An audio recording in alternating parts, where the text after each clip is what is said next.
আজকে সকালবেলা মাছ দিয়ে ভিডিওটা শুরু করলাম। দেখুন বন্ধুরা, চেওয়া মাছ দেখতে পাচ্ছেন, আমরা কিন্তু চেওয়া মাছ বলি। এখানে কিন্তু নদীর চেওয়া মাছ আছে, লাল চেওয়া, আর সাথে কিন্তু সাদা চেওয়া মাছটা। আমার আম্মা কিন্তু সকালবেলা মাছটা কিনেছিল, তারপরে কাটার পরে আমি কিছুটা ভিডিও করে নিলাম।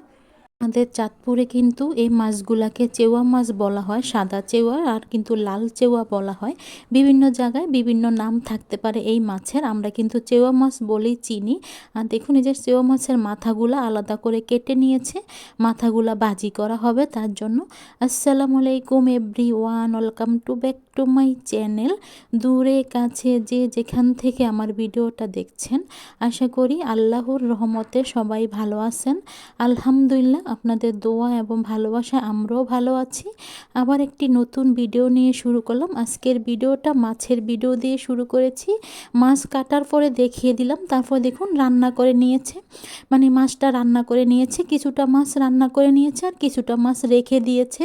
আমার আম্মা কিন্তু মাছ রান্না করেছে আলু দিয়ে, সাথে টমেটো দিয়ে হাতে মেখে কিন্তু মাছটা রান্না করেছে। আর দেখুন তরকারির কালারটা, দেখুন কালারটা দেখলেই বুঝতে পারবেন কালারটা কীরকম এসেছে।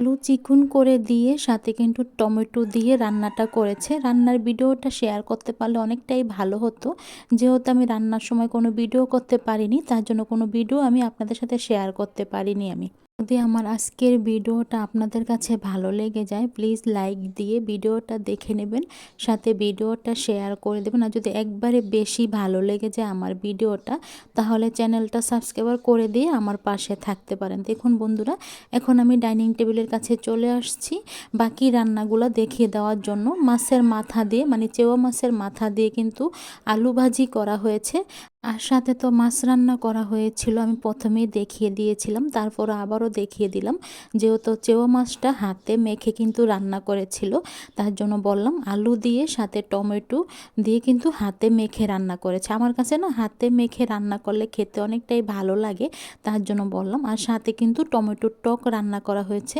টমেটোর টকটা বলতে পারেন যে আমার কাছে বেশি প্রিয়, মানে আমার কাছে টমেটোর টক খেতে ভালো লাগে, তার জন্য কিন্তু টমেটোর টকটা রান্না করা হয়েছে। তো বন্ধুরা, আমি তো এখন ভিডিওতে ভয়েসটা দিচ্ছি, আপনারা ভয়েসে বিভিন্ন শব্দ পেতে পারেন, চিল্লাপাল্লা শব্দও থাকতে পারে, গাড়ির শব্দও থাকতে পারে। প্লিজ আপনারা ক্ষমা সুন্দর দৃষ্টিতে দেখবেন।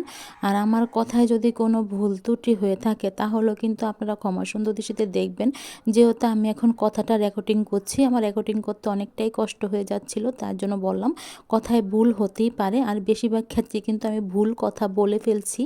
আজকের ভিডিওটা এ পর্যন্তই। আজকের ভিডিওটা আর বেশি বড় করব না, আবার নতুন একটা ভিডিওর সাথে দেখা হবে। ভালো থাকবেন সবাই, সুস্থ থাকবেন সবাই। আল্লাহ হাফেজ। আর সবাই আমার জন্য দোয়া করবেন যাতে আমি সুস্থ থাকি, এই দোয়াটাই সবাই করবেন আমার জন্য।